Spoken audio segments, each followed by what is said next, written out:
आज हम लोगों को पीटी कैश बुक पढ़ना है। सो पीटी कैश बुक क्या होता है? पीटी का मतलब होता है स्मॉल, और जो पीटी कैश बुक बनाया जाता है वो स्मॉल यानी कि पीटी एक्सपेंसेज को मेंटेन करने के लिए बनाया जाता है। ठीक है, देखो अभी तक हम लोगों ने जो पढ़ा वो कैश बुक पढ़ा। Cash book that is what?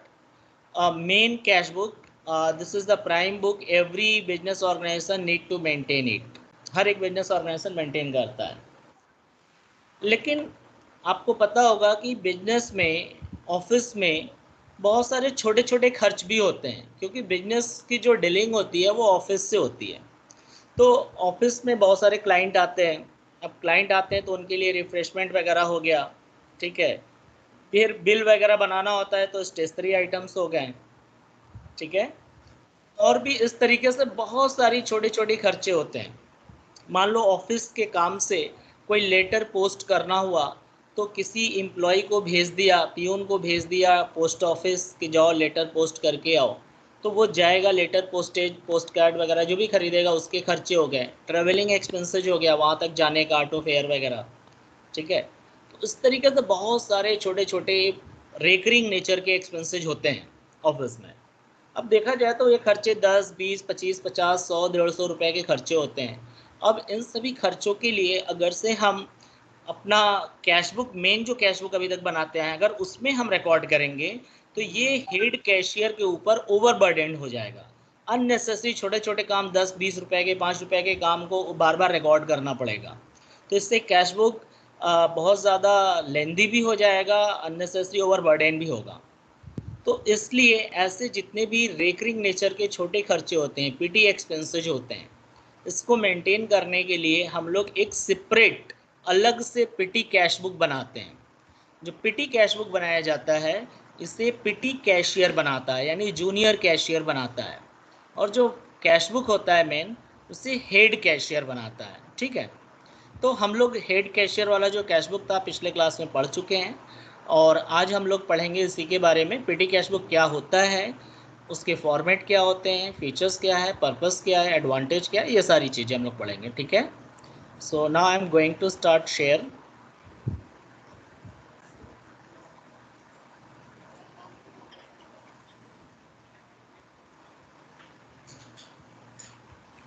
Okay, so students, I think the screen is visible to all of you proper.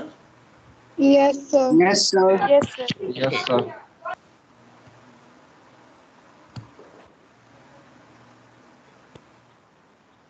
So this is our class, what we have to study.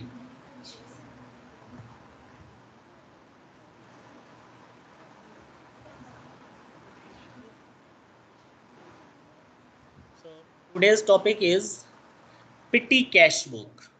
In previous class we were doing a study cash book. This is also a part of cash book, but we name it petty cash book.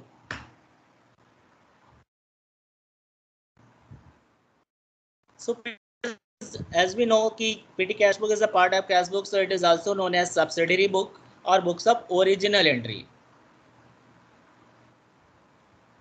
Here we will discuss little bit about the petty cash book. So here student, you can see in front of your screen, just wait, yes. So petty cash book होता क्या है, देखो यहाँ बता रहा है every business entity has to make numerous small payments. बहुत सारे छोटे छोटे पेमेंट्स होते हैं in respect of postage, telegram, conveyance, carriage, cartage, coolie charges, soap, साबुन हाथ धुलने के लिए, जैसे ऑफिस में काम कर रहे हैं, अब लंच टाइम हुआ तो हाथ हैंड वॉश के लिए, sanitary items etcetera on daily basis. तो इस तरीके के ऑफिस में डेली खर्चे होते रहते हैं, ठीक है।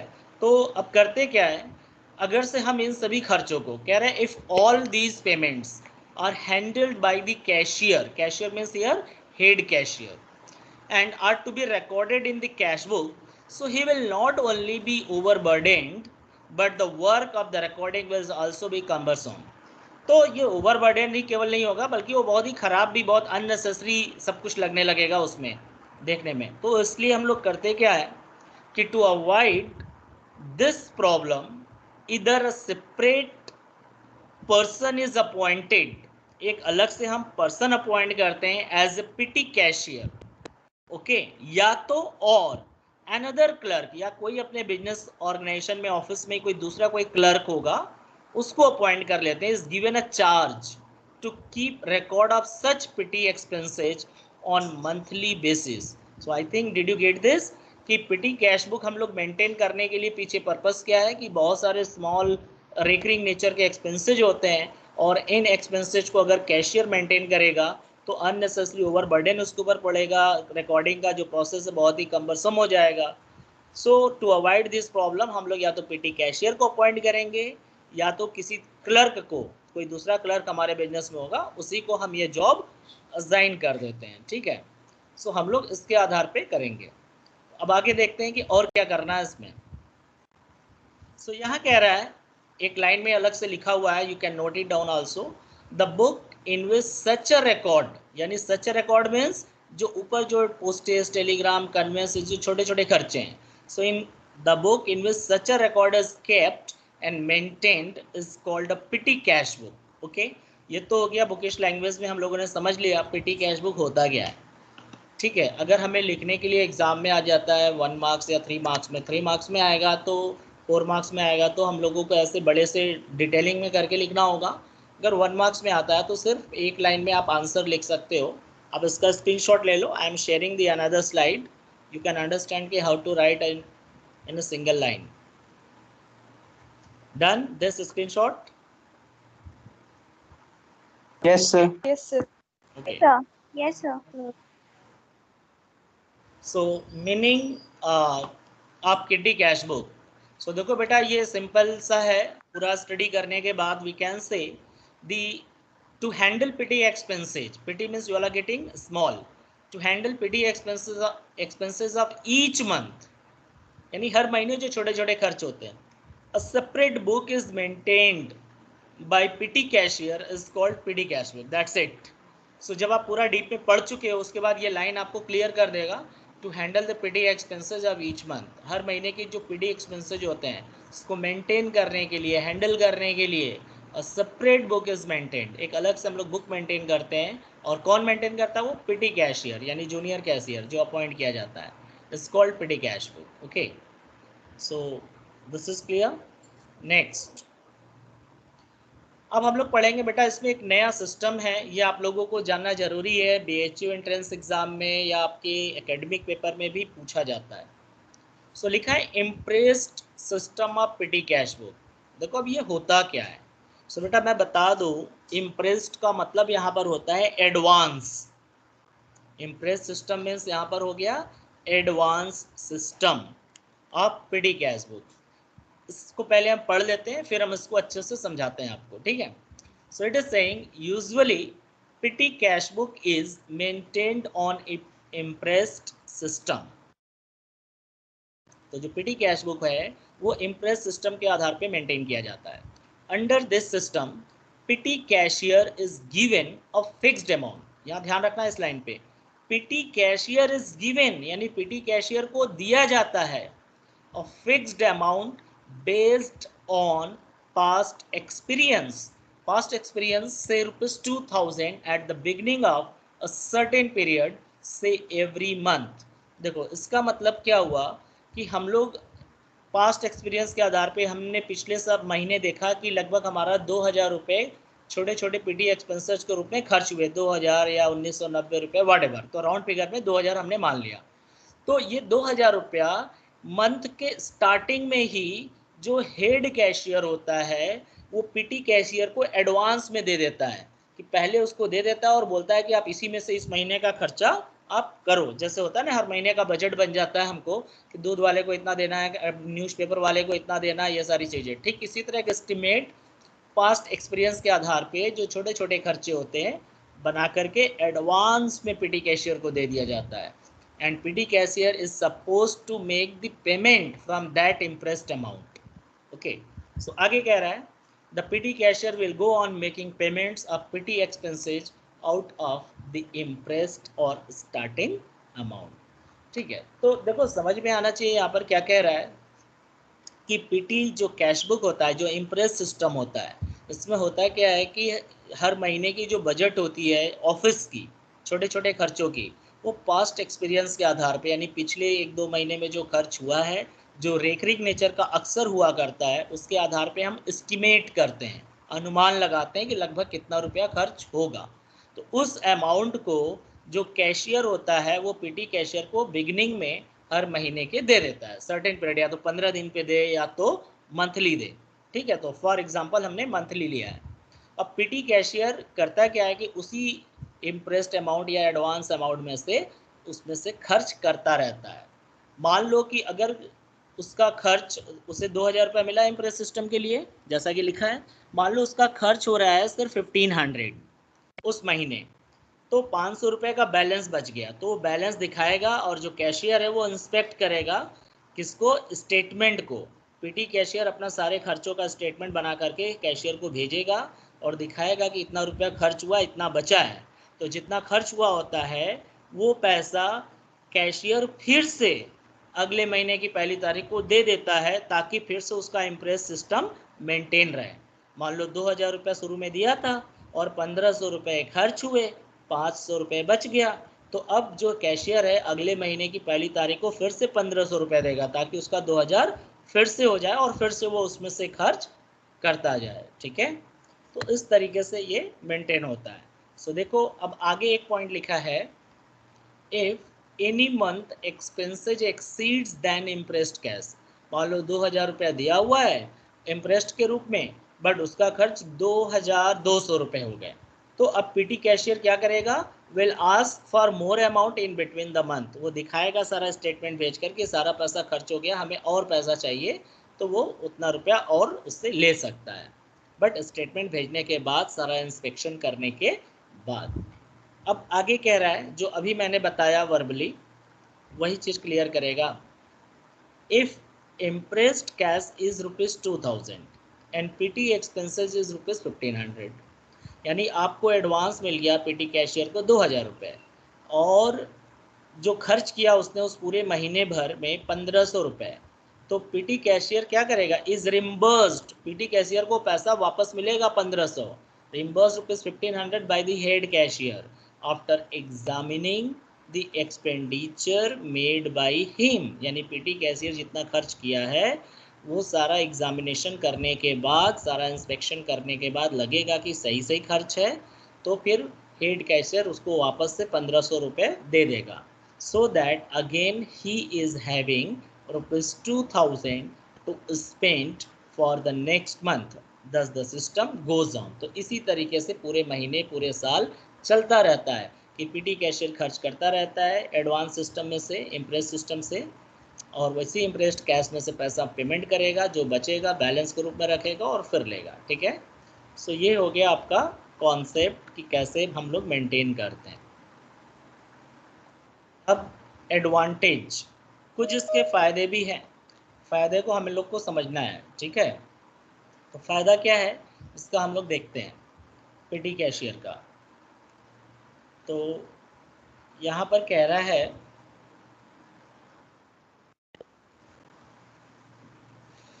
Saving of time and effort of head cashier. देखो अगर से ये छोटे छोटे खर्चे दिन भर मेंटेन करना पड़े, तो हर खर्चों के लिए अलग अलग वाउचर बनाना पड़ेगा और हेड कैशियर उसे सर्टिफाई करेगा, अप्रूव करेगा, फिर पेमेंट करेगा 10 रुपये, 5 रुपये, 15 रुपये। तो ये बहुत ज़्यादा डिस्टर्बेंस क्रिएट करेगा, टाइम कंज्यूम होगा और बर्डन बढ़ाएगा।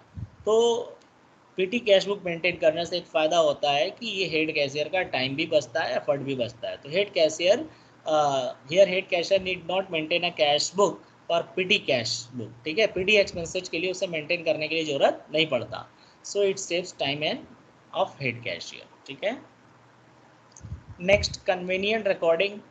चूँकि PT expenses is recorded in separate book, तो इसलिए हेड कैशियर तो रिकॉर्ड करता नहीं मेन कैश बुक में, तो एक कन्वीनियंट हो जाता है, एक महीने में कितना खर्च हुआ उसका सारा रिकॉर्ड, सारा स्टेटमेंट हम इजीली फाइंड कर सकते हैं। लेकिन अगर कैश बुक में मेंटेन किया जाए तो बड़ा दिक्कत होगा कि किसी डेट को कुछ खर्च, किसी डेट को कुछ रिसीव, कुछ पेमेंट, फिर खर्च, फिर इनकम, सो कॉम्प्लेक्सिटी बढ़ जाएगी। सो पीटी कैश बुक हम लोग जब मेंटेन करते हैं तो it provides convenient in recording. So petty expenses is recorded in separate book, thus recording of transaction becomes systematic and efficient. Control over petty expenses. अब देखो कंट्रोल भी हम लोग कर सकते हैं. कैसे? तुम्हें पता है कि तुम पीटी कैशियर हो, ठीक है, और तुमको जो इम्प्रेस्ड कैश मिला है 2000, तो तुम उससे ज़्यादा खर्च ही नहीं कर सकते, है ना. अगर कैशियर मेंटेन करता तो कुछ भी खर्च कर सकता है क्योंकि उसके पास बहुत सारा पैसा होता है. लेकिन जो पीटी कैशियर होता है इसके पास एक लिमिटेड अमाउंट होता है, उसको उसी में से खर्च करना, उसी में से मेंटेन करना है. ठीक है. अगर कभी कुछ ज़्यादा होता है तो उसका पूरा डिटेल और देना पड़ता है उसे कि क्यों इतना ज़्यादा खर्च हुआ. ठीक है. सो कोई इम्बेजलमेंट भी नहीं हो सकता, कोई घपला भी नहीं हो सकता उसमें, क्योंकि सारा रिकॉर्ड उसे देना पड़ता है और वो पैसा उसी इम्प्रेस्ड कैश में से खर्च होता है. तो petty cashier can not spend more amount than the imprest amount available to him for spending. So expenses remains under control. Advantage to petty cashier. Petty cashier को क्या फ़ायदा मिलता है? सो कह रहा है कि petty cashier submits the statement of expenditure on monthly basis to head cashier. So हर महीने के लास्ट में जो पीटी कैशियर होता है पूरा स्टेटमेंट बनाता है और उसे सबमिट करता है. तो head cashier reimburse the amount spend to petty cashier after examining the petty expenses of the period. और हेड कैशियर उस स्टेटमेंट को अच्छे से चेक करेगा, वाउचर देखेगा, उसके बाद में वेरीफाई करेगा. जब सर्टिफाई हो जाएगा, सेटिस्फाई हो जाएगा, अपने आप को कर लेगा, तो फिर वो पैसा रिम्बर्स कर देता है. तो 10 account are checked on periodical basis, क्योंकि ये हर महीने चेक किया जाता है. So he is not required to account for again and again. तो पीटी कैशियर को बार बार उससे अकाउंटेबिलिटी नहीं ठहराया जाता कि इस महीने इतना खर्च किया हुआ, इस महीने इतना खर्च किया हुआ, क्योंकि हर महीने पीरियोडिक बेसिस पे ये चेक किया जाता है, जिससे पीटी कैशियर की अपनी जो जिम्मेदारी होती है बताने की, जवाबदेही की, वो ख़त्म हो जाती है. ठीक है. तो इसका भी स्क्रीनशॉट आप ले सकते हो. अब पढ़ना है हमको types of cash book, petty cash book, sorry. So बेटा पीटी कैश बुक कितने प्रकार का होता है? तो पीटी कैश बुक भी 2 टाइप्स के होते हैं. ठीक है. So there are 2 types of petty cash book. These are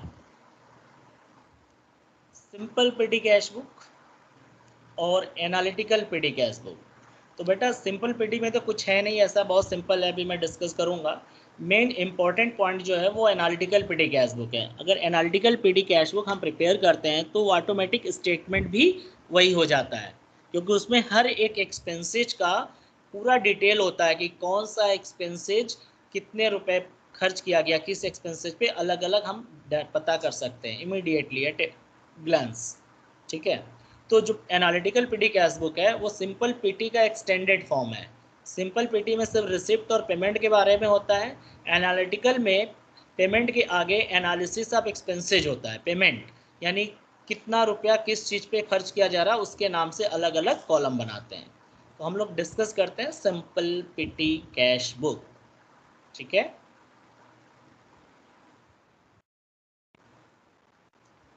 so a simple petty cash book. First, a simple petty cash book is similar to simple cash book with the only difference that columns of particulars and the date are common for both receipt and payment. तो देखो क्या कह रहा है कि जो simple petty cash book है वो just like a single column cash book के जैसा ही है. सिंपल कैश बुक जो हम लोग पढ़े हैं. ठीक है. फ़र्क इतना है, डिफरेंस इतना है कि इसमें पर्टिकुलर का कॉलम सिर्फ एक होता है, कॉमन होगा पेमेंट और रिसिप्ट दोनों के लिए, और डेट का कॉलम भी कॉमन होगा. और जबकि हम लोग जो पढ़े हैं मेन कैश बुक सिंपल, उसमें पर्टिकुलर रिसिप्ट और पेमेंट के लिए अलग अलग होता था, डेट भी अलग अलग होता था. बट यहाँ पर क्या है, पर्टिकुलर और डेट का कॉलम कॉमन रहेगा. ठीक है. सो कैसे फॉर्मेट बनाएंगे हम लोग शेयर करते हैं. So students, now look at your screen. Simple PT cash book. Okay, just wait, someone is okay.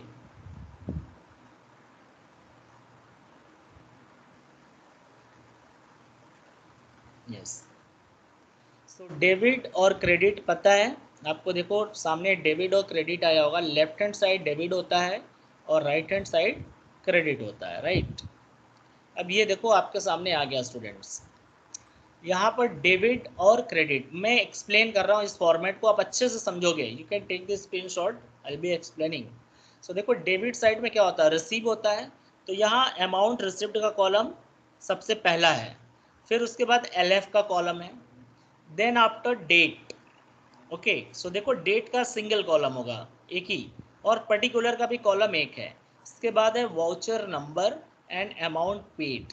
This is the format of simple petty cash book. आपको पता है कि जो पैसा आएगा डेबिट में और जो जाएगा क्रेडिट में, यही आपको पता है।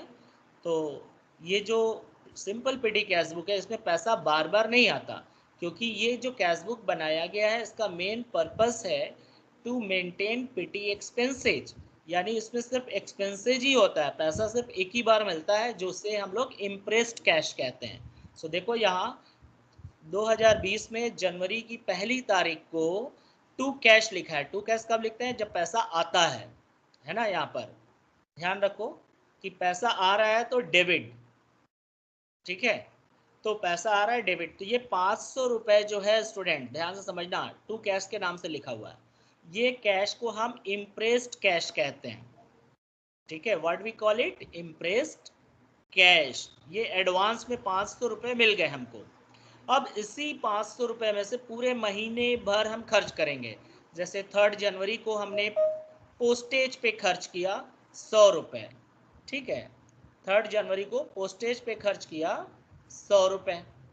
अब फिर उसके बाद 7 जनवरी को क्या किया, हमने ट्रेवलिंग एक्सपेंसेस का पेमेंट किया 70 रुपीज़, है ना। फिर 10 तारीख को हमने क्या किया, कार्टेज पे खर्च किया 60 रुपीज़, कार्टेज यानी जो, हाँ 60। नाउ 15 जनवरी को टेलीफोन एक्सपेंसेस का पेमेंट किया 40,000, और स्टेशनरी का खर्च किया, स्टेशनरी यानी पेन पेपर ऑफिस में बिलिंग बिल वगैरह बनाने के लिए, या पेन, ठीक है, तो 150। हाँ राइट, बस अब यहीं तक एक्सपेंसेज हो गया। तो हम लोग क्लोज कब करते हैं, बैलेंस करते हैं मंथ की लास्ट को, ठीक है। तो मंथ का लास्ट चूंकि जनवरी मंथ है तो लास्ट डेट विल बी 31, ठीक है। सो 31 को बैलेंसिंग करेंगे तो देख रहे हैं कि रिसिप्ट में जो हमारा है वो 500 है, तो यही 500 पहले हमने वर्किंग नोट में लिख लिया कहीं पर भी। अब उसके बाद हम यहाँ पेमेंट ऐड करेंगे, तो जब टोटल पेमेंट कर रहे हैं तो 420 आ रहा है। देखो 100 प्लस 70 प्लस 60 प्लस 40 प्लस 150, बस यहीं तक ऐड करेंगे तो 420 रुपीज़ आ रहा है, ठीक है। सो 420, तो बैलेंस कितना आएगा, तो इस 500 रुपीज़ जो मिला है हमको उसको अब यहाँ लिख लिए पैरेलल लाइन पे। अब इसमें से 20 माइनस करें 80 रुपीज़, राइट, 80 रुपीज़ आ गया बाई बैलेंस CD। अब मतलब इसका क्या मतलब हो रहा है कि हमारा जो खर्च है वो 420 रुपये हुए और 80 रुपये अभी भी बचा हुआ है। तो अब हम ये स्टेटमेंट हम अपने कैशियर को देंगे, ठीक है। तो कैशियर क्या करेगा कि चेक करने के बाद जितना खर्च किया है हमने वो पैसा हमें रिम्बर्स कर देगा, ताकि वो इम्प्रेस्ड 500 फिर से मेंटेन हो सके। तो इसके लिए क्या करेंगे, पहले यहाँ बैलेंस CD निकाल लिया, फिर इस बैलेंस CD 31 जनवरी को है तो 1 फेब अगले दिन नेक्स्ट मंथ के फर्स्ट डे को ट्रांसफर कर देंगे। तो टू जो बाई बैलेंस CD था 80 रुपये, उसको लिख दिया टू बैलेंस BD और 80 रुपीज़, क्योंकि CD इधर है तो BD इधर आएगा, ठीक है, तो वो 80 रुपये। अब ये जो 80 बचा था बैलेंसिंग वही हमने यहाँ लिखा। अब इसके बाद कितना रुपया खर्च हुआ है 420, तो लिखेंगे टू कैश, उसी पहली तारीख को ही टू कैश कर दिया, 420 रुपये हमको फिर से मिल गया, क्योंकि ये डेबिट कॉलम है ना, रिसिप्ट साइड लेफ्ट में। तो 420, तो आप चेक करो 420 80 फिर से 500 रुपये हो गया। अब अगले महीने फरवरी में फिर खर्च चलते रहेंगे इसी तरह। So this is what simple petty cash book. तो you can take this screenshot students. तो अब बताइए किसी को कोई डाउट है सिंपल पेटी कैश बुक में? No sir. No sir. Very good बेटा। फिर हम लोग आते हैं अब एनालिटिकल पे। आज हम लोग एनालिटिकल का भी फॉर्मेट पढ़ेंगे और बुक से आप लोग सॉल्व करेंगे, ठीक है? Yes sir. ओके।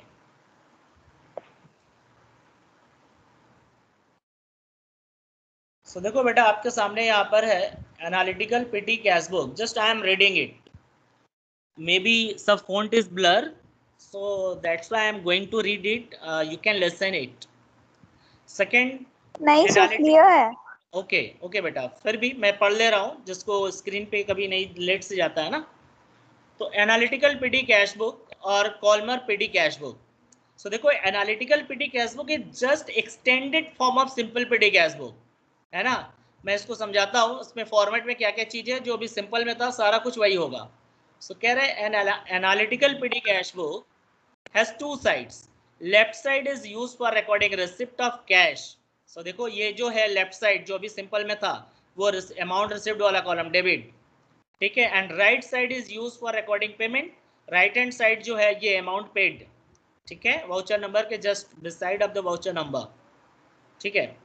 अब आगे कह रहा है column for particulars remain common for the left and right side. जो पर्टिकुलर कॉलम है वो कॉमन रहेगा, जैसा भी मैंने डिस्कस किया था पिछले स्लाइड में, डेबिट के लिए और क्रेडिट के लिए दोनों के लिए common, and date is also common, ठीक है।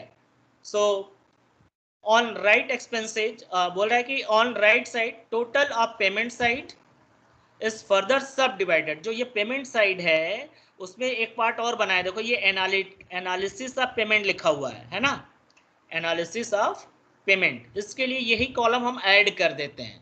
और ये कॉलम जो बनता है ये अलग अलग बुक में अलग अलग के नाम से होगा। देखो ये डिपेंड करता है ऑफिस में खर्चे के आधार पे, जरूरी नहीं कि हर ऑफिस में सेम एक्सपेंसेस रेकरिंग नेचर का हो, ठीक है, वो डिपेंड करता है। बट आपके बुक में एससी शर्मा में यही सारे कॉलम्स दिए होंगे तो यू कैन लर्न इट। देखो ऑफिस में जैसे पोस्टेज और कॉल से रिलेटेड जब बार बार खर्च हो रहे हैं तो उसका कॉलम बन जाएगा।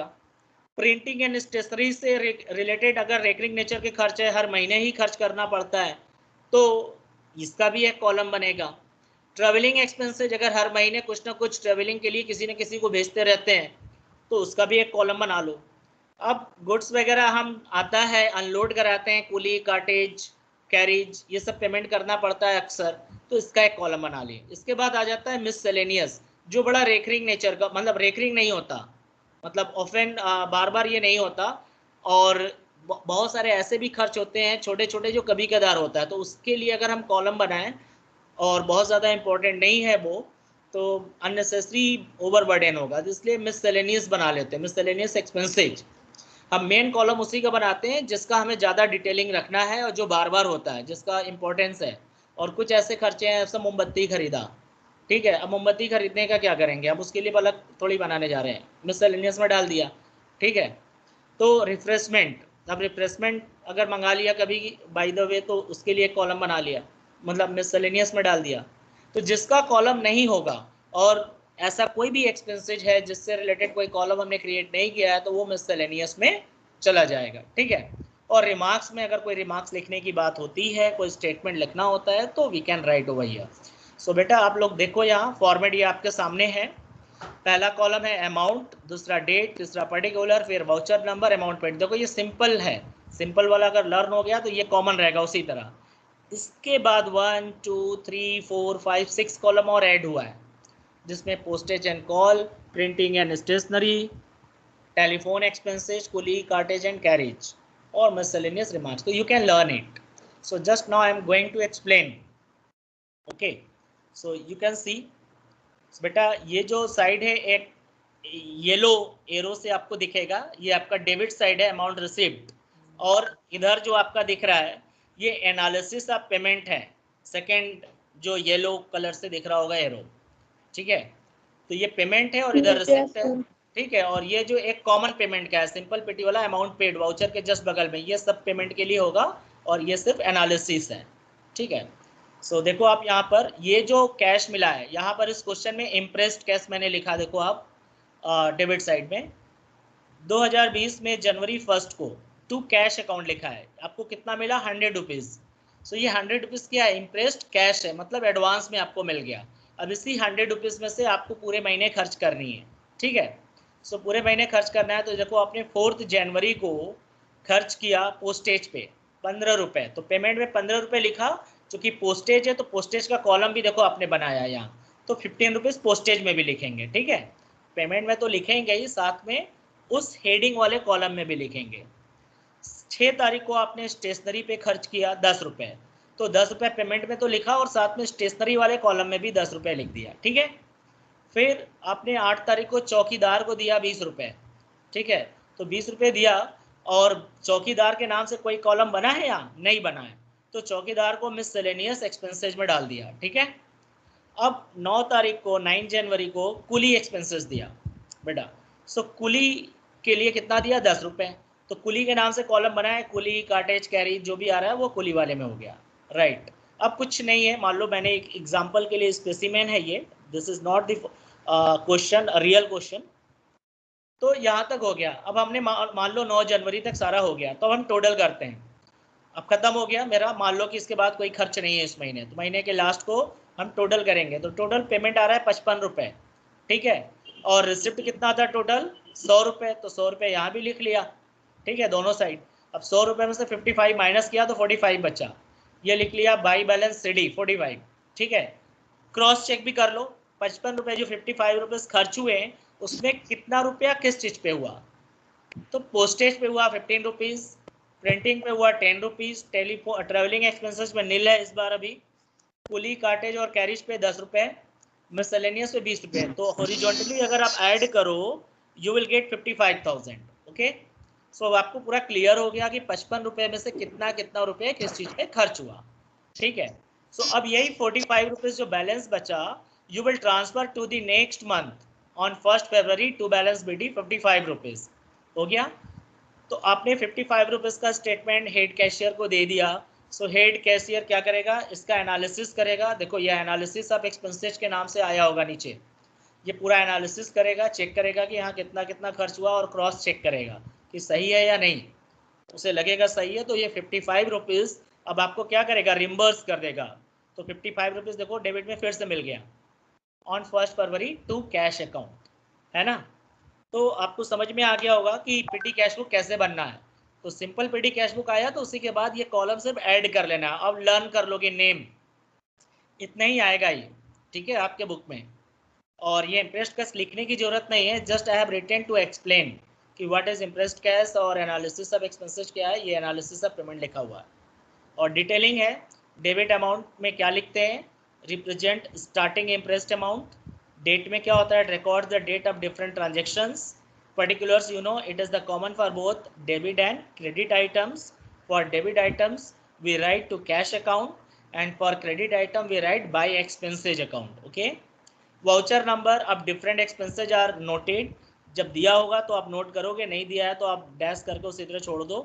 Amount paid for total amount और टोटल अमाउंट पेड, तो अमाउंट पेड है जो वो टोटल अमाउंट के लिए है, ठीक है। All the payments are recorded date wise in this column, okay students. So I hope ki this is clear to all of you. Yes, there any confusion? Yeah, yes sir. Okay beta, so Yes, I hope ki you all are understood. So analysis of payment का देख लो, अब यहाँ पर वही चीज़ है जो मैंने explain किया। as shown in the format, various expenses are posted to the respective heads and totaled in the last in a manner so that total of all heads is equal to total amount paid, okay. Now balance CD. So PT cash book is balanced to find the balance. PT cash book को हम balance करते हैं किस लिए, balance find करने के लिए। It is recorded on debit side for the next month, ठीक है। जितनी बैलेंसिंग फिगर आएगी, जैसे 45 रुपीज़ बैलेंसिंग फिगर आया था, 100 में से 55 माइनस करने पे, तो उसे नेक्स्ट मंथ के डेबिट साइड में लिख देंगे। The actual amount spent is received again from the head cashier. तो जो 55 खर्च हुआ था वो फिर से हमको मिल गया होगा, आप देखे होंगे फॉर्मेट में। So that total is equal to imprest amount of the previous month. Normally it is kept on imprest system. तो जनरली हम लोग इम्प्रेस सिस्टम के आधार पे ही रखते हैं इसको, जितना अमाउंट स्टार्टिंग में था उतना ही मेंटेन करके चलते हैं। मिसलेनियस एक्सपेंसेज और संडे एक्सपेंसेज क्या होता है, it is the last column of the analysis. It contains such expenses which are non repetitive nature. तो मैंने बताया जो रिकरिंग नेचर का होता है, रिपीटेटिव, उसका कॉलम बना लेते हैं। और जो नॉन रिपीटेटिव होता है, यानी होता है छोटे छोटे लेकिन बहुत रेयरली होता है, तो इसके लिए हम लोग मिसलेनियस बनाते हैं, लाइक चौकीदार, सोप एक्सेट्रा, ठीक है। सो रिमार्क्स में क्या लिखेंगे, nature of payment is recorded in it. मतलब रिमार्क्स में अगर आपको ज़रूरत हुआ कि किस पर्पस के लिए क्या क्यों पेमेंट किया है, उसके बारे में अगर डिटेलिंग की ज़रूरत है तो आप रिमार्क्स में नेचर ऑफ पेमेंट लिख सकते हैं, ठीक है। बट उसकी ज़रूरत अभी नहीं पड़ेगी आपके जो क्लास 11 में दिया हुआ है। सो आई होप कि this is clear to all of you student. Now advantage of analytical petty cash book. Petty cash book का तो एडवांटेज पढ़ लिया था, एनालिटिकल पीटी कैश बुक का क्या एडवांटेज है? पहला, वही सब जो हम लोग पढ़े थे वही सेम मिलेगा, कोई ज़रूरत नहीं है बहुत ज़्यादा इसको डीपली जाने का। Saving of time and effort of chief cashier, chief means head cashier. Simplest method, method बहुत ही सिंपल है। Keeps control on petty expenses, petty expenses पे हम कंट्रोल कर सकते हैं क्योंकि हम we can not spend more than the imprest, so we can keep control. Easy posting of petty cash book items into ledger, हम easily देखो इसको लेजर में पोस्ट कर सकते हैं पीटी एक्सपेंसेज के नाम से, अलग अलग एक्सपेंसेज दिखाने की जरूरत नहीं होती। फिर अपडेट अकाउंट्स रिकॉर्ड, और account record time to time हमारा अपडेट होता रहता है। These are the advantage you can read from the book also, and this is not much more things what already I have discussed. Thank you, have a nice day. I hope ki you all have understood the class and you will be solving today sir the textbook. Yes beta. Sir वो general entry फिर से पढ़ा देते sir. अच्छा बेटा हम पढ़ा देंगे, लेकिन आपने बेटा ई लाइब्रेरी में जनरल एंट्री वाला टॉपिक खोला, books of original yes entry sir. का, तो आप उसमें देखो मैंने टाइप्स ऑफ अकाउंट बताया होगा, और मैं एक्स्ट्रा क्लास ले लूँगा बेटा, कोई बात नहीं। आप सभी लोग, ओके जितने लोगों को और चाहिए आप हमें बताओ, कोई दूसरा टाइम मैं फिक्स करूँगा जिसमें कि सभी लोग के लिए सुटेबल हो, क्योंकि कंटिन्यूली आप लोग डेली का क्लास कर रहे हो तो डेटा भी आपका एग्जॉस्ट हो जाता होगा, ठीक है? तो कोई एक ऐसा टाइम हो जो क्राउड भी ना हो, और जितने लोग को पढ़ना है हमको अलग से मेरे पर्सनल व्हाट्सएप पे भेज दो, ठीक है? तो मैं सबके लिए ठीक है ऐसे क्लास ऑर्गेनाइज करूँगा। और वैसे ही लाइब्रेरी में जनरल एंट्री आप देखते रहो, टाइप्स ऑफ अकाउंट देखते रहो, वो हो जाएगा, और मैं अलग से भी बता दूंगा। तो आज का क्लास समझ में आया? Yes sir. Yes sir. Yes sir. Very good बेटा, थैंक यू। फिर समझ में आया तो मतलब पढ़ाना सफल हुआ।